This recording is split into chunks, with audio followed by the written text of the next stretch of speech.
Hello everyone. Today we are going to learn about chapter 4 of class 8, that is tribal decus and the vision of golden age. In this segment we are going to start with the problem with trade. Trade के साथ क्या दिक्कतें आ रही थी. सो 19th century आते आते जो tribal groups थे उनको समझ में आने लगा था कि जो ये मनी लेंडर्स हैं या फिर जो ट्रेडर्स हैं ये फॉरेस्ट में आते हैं, उनसे सामान खरीदते हैं और उनके बदले पैसे देते थे. ठीक है, लोन्स ये प्रोवाइड करते थे. लेकिन जो सामान खरीदा जाता था बहुत ही सस्ते दामों पे खरीदा जाता था और लोन्स का जो इंटरेस्ट रेट था, जो ब्याज दर था, वो काफ़ी ज़्यादा था. तो इसके चक्कर में ये एक डेट ट्रैप में फंस जाते थे. एक लोन लेने वाली जो स्थिति है, इनको बार बार लोन लेना पड़ता है पुराने लोन चुकाने के लिए. तो इस ब्याज का जो ये साइकिल है, इसके अंदर ये फंस जाते थे. It took tribal groups some time to understand the consequences of what was happening. तो ट्राइबल्स को बहुत टाइम लगा ये चीज़ समझने के लिए कि उनके साथ असल में क्या हो रहा है, कि बहुत कम दामों पे उनकी फसलें या फिर जो भी सामान है वो खरीदा जा रहा है, लेकिन बहुत ही महंगे ब्याज दर पे उन्हें जो है वो ब्याज दिया जा रहा है. ठीक है, लोन दिए जा रहे हैं. तो इसके चलते वो हमेशा गरीब ही रहते थे. So now let us consider the case of the silk growers. तो सिल्क ग्रोअर्स जो थे, जो सिल्क उगाते थे, अब हम उनके बारे में पढ़ेंगे. तो इंडिया का जो सिल्क था वो काफ़ी ज़्यादा डिमांड में था यूरोपियन मार्केट्स के अंदर. इंडिया का जो सिल्क है वो काफ़ी ज़्यादा फाइन क्वालिटी है और उसकी काफ़ी ज़्यादा वैल्यू है. एक्सपोर्ट भी इंडिया से काफ़ी ज़्यादा होता है. तो एक्सपोर्ट क्या होता है, for example this is India. तो इंडिया से बाहर जो भी सामान जाएगा, मतलब इंडिया से बाहर जब हम विदेश में अपना सामान बेचते हैं तो उसको हम एक्सपोर्ट बोलते हैं. ठीक है, एक्सपोर्ट. और जब हम इंडिया के अंदर सामान लेके आते हैं, विदेशी सामान कोई भी अगर इंडिया में बेच रहा है तो उसको हम कहते हैं इम्पोर्ट. ओके, सो इम्पोर्ट को आप याद कर सकते हो with the word in, and export को आप याद कर सकते हो विद द वर्ड एग्जिट. तो एग्जिट का मतलब होता है बाहर जाना. तो इंडिया से जो भी सामान बाहर जाएगा तो उसको हम एक्सपोर्ट कहते हैं. So East India Company officials try to encourage silk production to meet the growing demand. अब सारा इंडिया का जो सिल्क है इतना ज़्यादा डिमांड में था वर्ल्ड मार्केट के अंदर, तो ब्रिटिश ईस्ट इंडिया कंपनी चाहती थी कि इंडियंस जो है वो काफ़ी ज़्यादा सिल्क को ग्रो करे. मतलब सिल्क जो है वो रियर किया जाता है सिल्क वर्म से. तो ब्रिटिशर्स चाहते थे कि इंडिया के अंदर काफ़ी ज़्यादा सिल्क की मात्रा जो है वो बढ़ जाए प्रोडक्शन की. तो कहाँ पे ये सिल्क प्रोडक्शन होती थी, हजारीबाग नाम का एक एरिया है जो झारखंड में आजकल आपको मिलता है. वहाँ पे जो संथाल ट्राइब थी वो सिल्क वर्म्स को रियर करती थी, इन कुकून्स को रियर करती थी. तो कितनी ज़्यादा इस सिल्क की डिमांड जो है वो बढ़ चुकी थी कि जो एजेंट्स थे वो क्या करते थे, यहाँ पे आते थे और कुकून को खरीदते थे.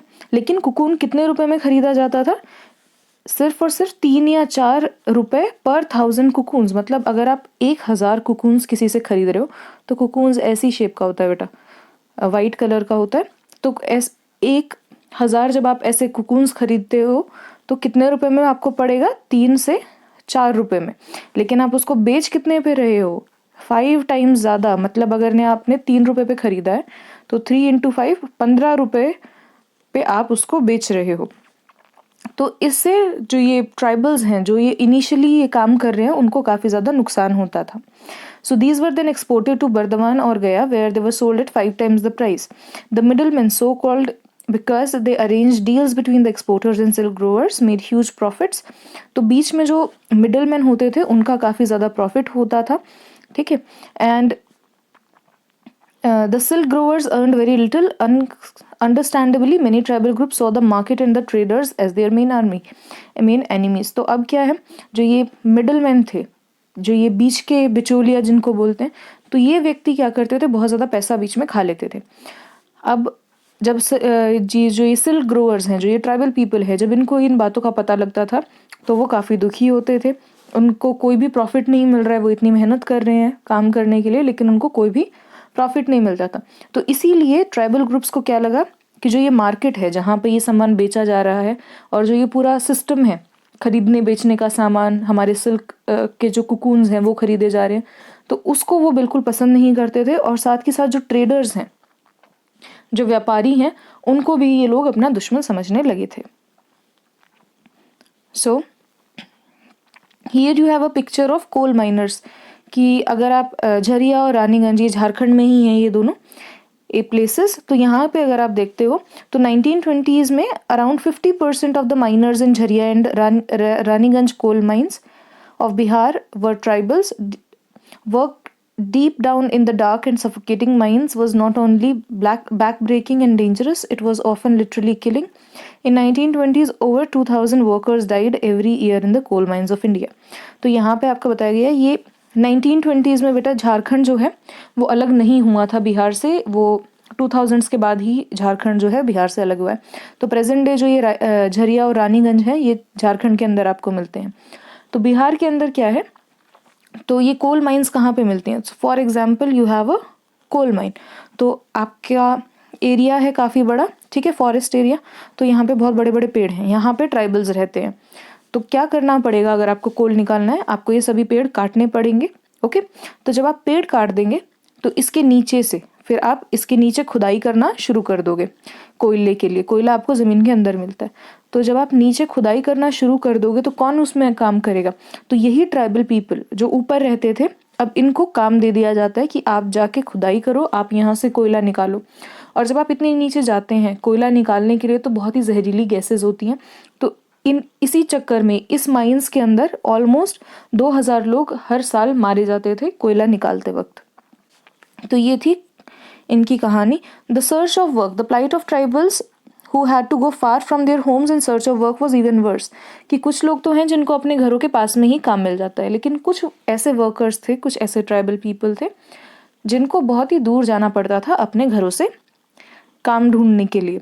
तो लेट 19th सेंचुरी में टी प्लांटेशंस जो हैं वो शुरू हो गई थी और काफ़ी इंपॉर्टेंट इंडस्ट्री बन रही थी। सो माइनिंग एंड टी प्लांटेशन ये दोनों चीज़ें यहाँ पे शुरू हो गई हैं। टी प्लांटेशन चाय की खेती ये मोस्टली आसाम के अंदर है, और माइनिंग है हमारी जो ये हजारीबाग प्लेट्यू है पूरा झारखंड बिहार इस वाले एरिया के अंदर माइनिंग बहुत ज़्यादा चालू हो गई थी। ट्राइबल्स को रिक्रूट किया जाता था बहुत ही बड़े बड़े नंबर्स में ताकि वो जाएं टी प्लांटेशन में काम करें और कोल माइंस के अंदर काम करें। तो इनको कैसे रिक्रूट किया जाता था, मतलब इनको कौन काम देता था? इनको एक कॉन्ट्रैक्टर जो है वो पे करता था और बहुत ही कम इनको सैलरी या फिर वेज मिलती थी, तनख्वाह मिलती थी, और इनको मना कर दिया जाता था कि अब अगर आप यहाँ पे काम कर रहे हैं तो आपको घर जाने का मौका दोबारा नहीं मिलेगा। So that was the story of tribals who went in search of work. A closure look. So 19th और 20th सेंचुरी के अंदर क्या हुआ, ट्राइबल ग्रुप्स जो हैं अलग अलग देश में, मतलब पूरे देश के अलग अलग पार्ट्स में ये लोग रहते थे, और इन्होंने चाहा कि भाई जो हमारे साथ इतना अत्याचार हो रहा है, इतने बुरे बुरे हमारे लिए लॉज बनाए जा रहे हैं, रिजर्व फॉरेस्ट बना दिए हैं, हम अपने फॉरेस्ट के अंदर अपना अधिकार नहीं चला सकते, तो इन सब चीज़ों से ये काफ़ी ज़्यादा दुखी हो गए हैं। तो इन्होंने क्या किया, they rebelled against the changes in law. इन्होंने रेबेल करना शुरू कर दिया। रेबेल का मतलब होता है विद्रोह करना। जब आप किसी की बात नहीं मानते हैं और आप उसके खिलाफ आवाज़ उठाते हैं उसको हम रिबेलियन बोलते हैं, विद्रोह करना। तो जितने भी ट्राइबल लोग थे जो अलग अलग देश के हिस्सों में रहते थे उन्होंने रिबेल करना शुरू कर दिया। किस किस के खिलाफ? जो लॉ के अंदर चेंज हुए हैं उसके खिलाफ। The restrictions on their practices, कि अब वो जो अपनी आदिवासी प्रैक्टिसेस हैं, जिस तरीके से वो सदियों से रहते आ रहे हैं, वो ये चीज़ नहीं कर पा रहे हैं। मतलब अपने जंगलों में घूमना, अपने भेड़ बकरियों को पालना या फिर अपनी शिफ्टिंग कल्टीवेशन करना, अब ये सब चीज़ें बंद कर रही थी ब्रिटिश सरकार, तो इसीलिए इनको काफ़ी गुस्सा आ गया था। New taxes they had to pay, नए तरीके के उनके ऊपर टैक्सेस लगाए गए कि आपको अब सरकार को और भी ज़्यादा टैक्स पे करने हैं। And their exploitation by traders and money lenders, और जो मनी लेंडर्स और ट्रेडर्स इनको इतना ज़्यादा परेशान कर रहे थे कि कम दामों पे इनका सामान खरीद रहे हैं और बहुत महंगे पे इनको ब्याज दे रहे हैं, जिससे ये हमेशा गरीब ही रहते थे, ये हमेशा कर्ज में फंसे रहते थे। तो इन सब चीज़ों की वजह से ये काफ़ी ज़्यादा परेशान हो गए थे। तो इसीलिए यहाँ पे क्या किया गया, बहुत सारे अलग अलग विद्रोह हुए। So these are very important, you need to remember these. तो कोल्स जो थे, कोल ट्राइब थी, उसने कहाँ पे रिबेल किया था? उसने 1831-32 में रिबेल किया था। संथाल्स जो हैं उन्होंने रिवोल्ट किया था 1855 के अंदर।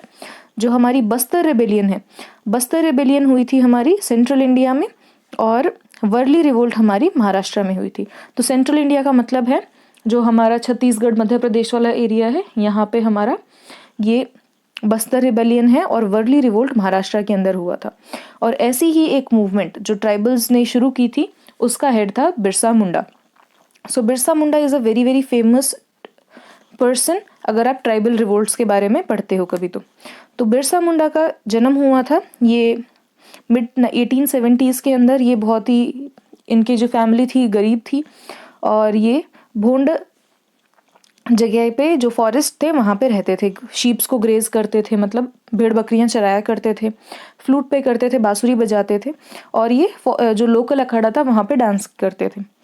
तो पोवर्टी इनकी इतनी ज़्यादा थी, मतलब बहुत ज़्यादा ये गरीबी में रहते थे कि इनके फादर को एक जगह से दूसरी जगह जाना पड़ता था काम ढूंढने के लिए।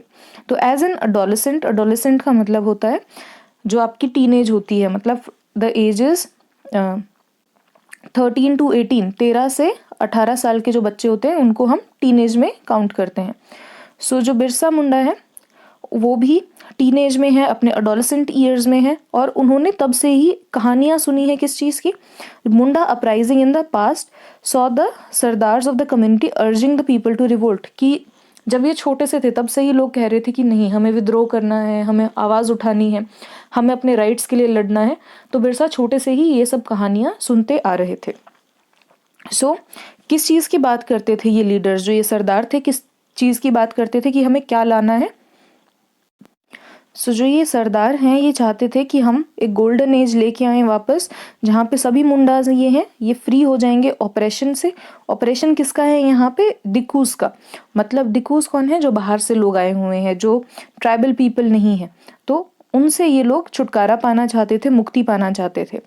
और इन्होंने क्या कहा कि एक ऐसा टाइम आएगा, there would be a time, जब हमारा जो ancestral right of the community है उसको रिस्टोर कर लेंगे।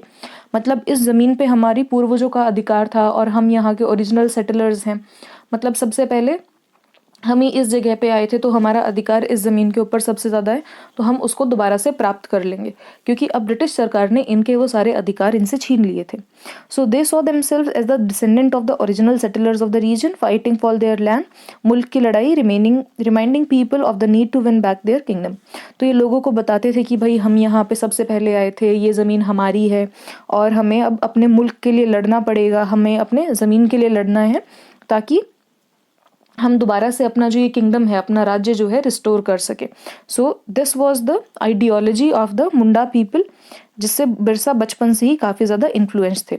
तो बिरसा ने क्या किया था, बिरसा लोकल मिशनरी स्कूल के अंदर गए थे। तो जब ब्रिटिश आए थे यहाँ पे इंडिया के अंदर, तो उन्होंने एक ऐसी, मतलब स्कूल्स वगैरह खुलवाए थे जहाँ पे वो क्रिश्चियनिटी को प्रीच कर सके, क्रिश्चियंस के बारे में बता सके, लोगों को कह सके कि क्रिश्चियनिटी बहुत ही अच्छा रिलीजन है, तो आप अपना रिलीजन बदल लिए। तो इसलिए उन्होंने काफ़ी सारे मिशनरी स्कूल्स यहाँ पे खोले थे। तो बिरसा भी ऐसे ही जगह पे जाते थे, वहाँ पे वो इनके सरमन्स को सुनते थे, जो ये बातें वगैरह बताती थी वहाँ पे टीचर्स, उनको सुनते थे। और वहाँ पे भी क्या सुनने को मिला उन्हें? There too he heard it was possible for the Mundas to attain the kingdom of heaven. कि वो जो मुंडा का पूरा किंगडम है, जितने भी ये मुंडा हैं, ये सभी जो है बहुत ही अच्छा अपना जो स्वर्ग का किंगडम है वहाँ पे जा सकते हैं। लेकिन वो कैसे पॉसिबल होगा? Only if they become good Christians. जब वो अच्छे क्रिश्चियंस बन जाएंगे और सभी अपनी बुरी प्रैक्टिसेस हैं उसको छोड़ देंगे, केवल तभी आप अपने जो किंगडम है हेवन का, उसके अंदर जा सकते हैं। तो ये क्रिश्चियनिटी को प्रीच कर रहे थे कि आप सभी अपने जो तौर तरीके हैं ट्राइबल्स वाले वो छोड़ दीजिए और आप अपना धर्म बदल के अब क्रिश्चियनिटी को अपना ले। लेकिन बिरसा मुंडा जो थे, उन्होंने कुछ टाइम स्पेंड किया इन मिशनरीज से दूर। किसके पास? एक वैष्णव प्रीचर के पास। तो वैष्णव कौन होते हैं? वैष्णव एक ऐसा सेक्ट है हमारी सोसाइटी का, एक ऐसा ग्रुप है जो लोग विष्णु भगवान की पूजा करते हैं। तो एक ऐसे ही प्रीचर थे, एक स्पिरिचुअल टीचर थे जो विष्णु भगवान को काफ़ी ज़्यादा मानते थे, वैष्णव धर्म को फॉलो करते थे। तो ये इन्होंने बिरसा मुंडा के साथ काफ़ी ज़्यादा टाइम स्पेंड किया। He wore a sacred thread and began to value the importance of purity and piety. तो बिरसा मुंडा ने जनेऊ धारण करना शुरू कर दिया और इम्पोर्टेंस समझी कि भाई प्योर रहने की, बिल्कुल शांत शुद्ध एनवायरनमेंट में रहने की कितनी ज़्यादा हमें ज़रूरत है, कितनी ज़्यादा हमें अपने रिलीजन को फॉलो करना चाहिए, और बिल्कुल अच्छे से जो भी चीज़ हम करें पूरे दिल से करनी चाहिए। तो इस चीज़ की इन्होंने इंपॉर्टेंस काफ़ी ज़्यादा समझी। So Birsa was deeply influenced by many ideas that he came in touch with his growing up years. तो बिरसा के जो जब बड़े हो गए बिरसा, तो जितनी भी ये मूवमेंट्स वगैरह के बारे में इन्होंने पढ़ा था और ये अपने सरदारों से सुन रहे थे, तो इन सब का बिरसा के ऊपर काफ़ी ज़्यादा असर पड़ा था।